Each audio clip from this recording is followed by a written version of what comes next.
Magandang maga po muli sa Bayanan Karista. Happy first Sunday of the month for the month of January 2026. Muli po tayong bumubungad sa ere upang iparating sa inyo ang aking mga giya sa araw na to, January 4, 2026, Sunday. Bakuran po muli ng Philippine Jockey Club, Padre Garcia, Batangas. Starting time po is 2 o'clock p.m. with 7 races. Tayo po hindi na rin po magpapaligoy-ligoy pa tulad ng aking sinasabi. Diretso na po tayo sa pagbibigay ng giya. Salamat po.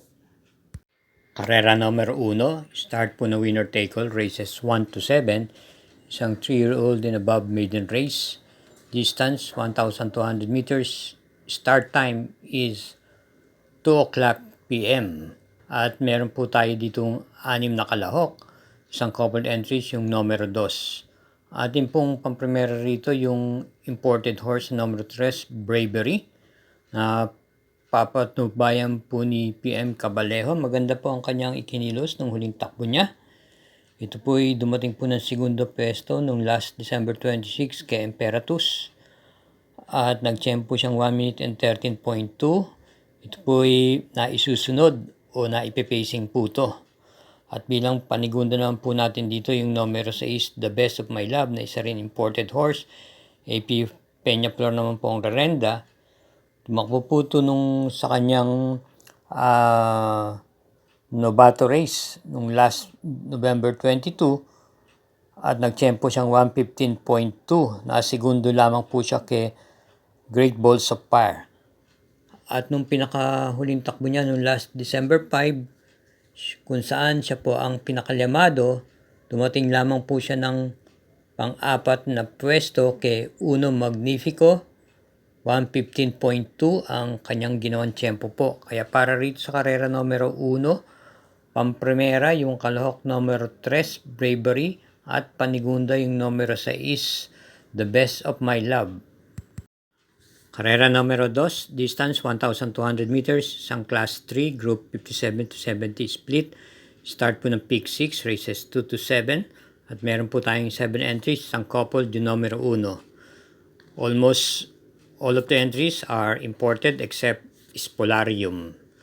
Ang ating pong pamprimera rito ay yung numero setting Daily Burn.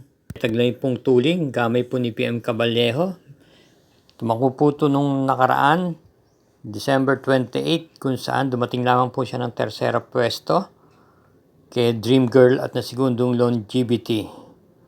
From J.A. Guse, kinabi nga po siya kay PM Cabalejo at nag-champ po siya doon na 1 minute and 23.2 sa 1,400 meters.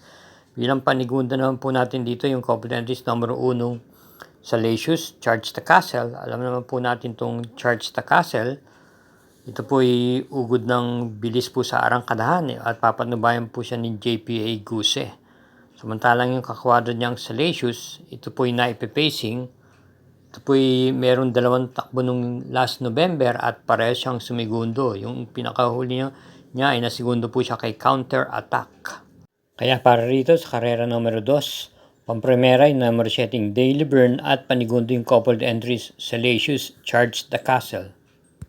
Karera numero 3, start po ng Pick 5, races 3 to 7, distance 1,200 meters, isang class 5, 17 to 41 group split, 6 entries. Ang ating first choice po rito yung numero 5, G-City, na renda po ni JL Lazaro. Ito po ay pwedeng i-pacing at may taglay din pong remate ito.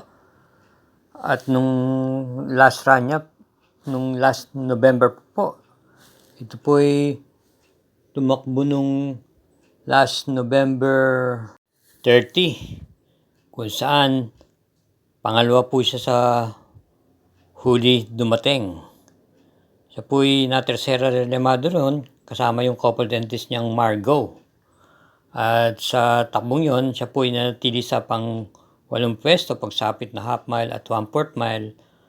At pag sumapit sa meta, umurong ng umurong, dumating nga lang po ng pangalawa sa huli. Parang mas pinamburan po doon yung couple entries niyang Margo na dumating lamang po ng 4th pwesto sa kabayong nalong Gable. Ang isa niya pong tapong takbo ay nung November 12, kung saan nakinto pwesto naman po siya sa nanalong Sunny Nature at nasigundong Sis Real na terserang fast sailing. Baka mapabor po sa kanya dahil marami pong matuling dito. Nandiyan po si Bright Mind, West of the East, gayon din man yung Marquis Angel. At bilang panigunda naman po natin dito yung galing sa panalong numero 1 Bright Mind. Papanubayan po ni JT Pabilik. Nanalo po ito nung last December 24 ng Banderan Tapos. Same rider pa rin po.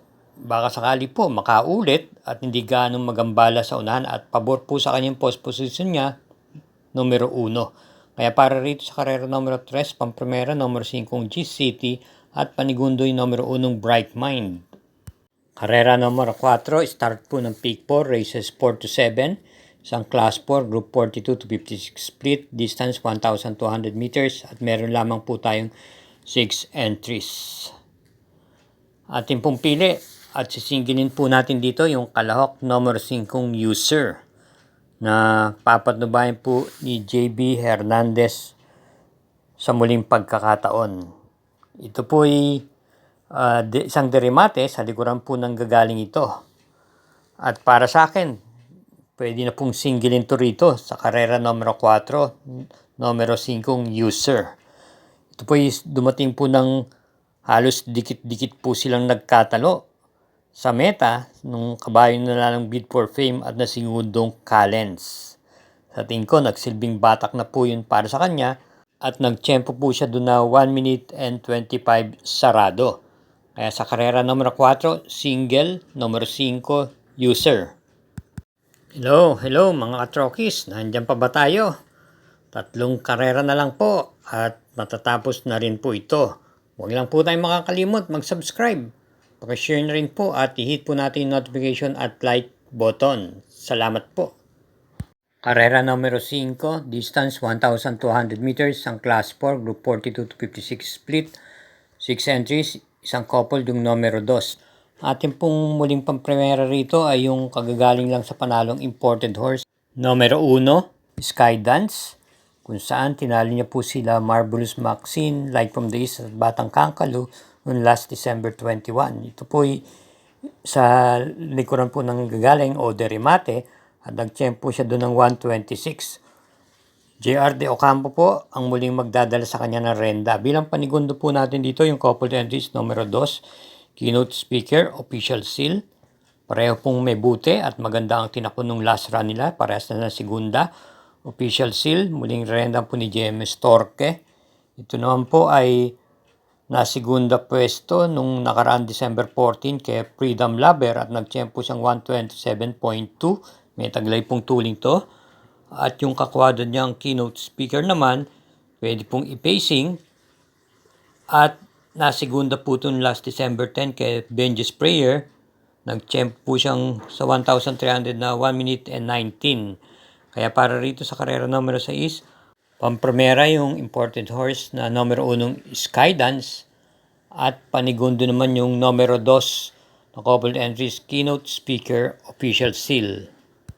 Karera numero 6, penultimate race, isang class 5, 17 to 41 group split, distance 1,200 meters, 6 entries. Pampremera po natin dito yung numero 5 Old Forest na maganda na po ang pinapakita ng mga nakarang takbo. Pinakuli po ay nung nasigunda pwesto po siya sa kabayan nalong Mr. Bon. PGA Gusi po ang Romenda, same rider pa rin po. Ito po ay may taglay na tuling at pwede rin po itong i-pacing. At bilang panigunda naman po natin dito yung derimating numero 2, Mount Amandiwing. JMS Torque po ang Renda. Doon din po sa karerang pinanalo ni Mr. Bon. Siya po ay dumating lamang po ng pang-anim na pwesto at mistulang hindi po gumalaw pagdating ng half mile at 1/8 mile at nanatili pong panlima hanggang sa meta. Ito po isang derimate, baka makapanood po siya ng bakbakan sa unahan dito at mapabor sa kanya. Kaya para rito sa karera numero 6, pampremera numero 5 Old Forest at panigunday numero 2 Mount Amandiwing. Karera numero 7, last daily double, para tingnan po ng winner take all, peak 6, peak 5 at peak 4, isang class 4, group 42 to 56 split, distance 1,200 meters. Ang ating pong pampremera rito, yung numero 6, Calculus. na isang imported horse at kapitbahay po ni AB Serios.